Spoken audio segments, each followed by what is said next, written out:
I'm Max Dalton, and in this video I'll show you how to post a GIF on Threads.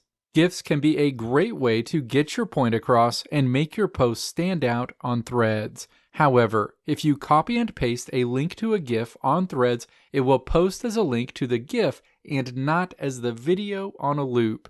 When this happens, it can reduce the impact of your post.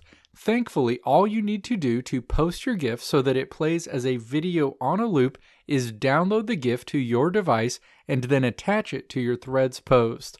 I'll show you how to do that in this video. Now let's walk through the steps to post the GIF on Threads. Step 1. Either open a new post in Threads or find the post you want to reply to. In this example, I'll reply to someone else's post with a GIF. Step 2. I'll navigate to Giphy.com and then we'll find the GIF I want to use. Step 3.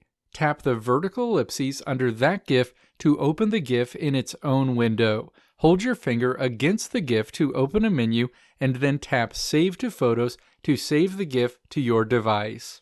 Step 4. Now reopen the Threads app and either your new post or the post you want to reply to. Tap the paperclip icon in the section where you would enter your text. Available pictures and videos that can be inserted into your post are shown. Step 5. Find the GIF you just downloaded to your device, tap to select it, and then tap Add. Your GIF will be inserted into your post. Now, when you post your item on Threads, the GIF will play on a loop. Let me know if this video helped you out in the comments below. If you like what you saw here, click the video links on the right side of the screen to check out another video. Or click the logo on the left side of the screen to check out my tutorial website at www.maxdalton.how.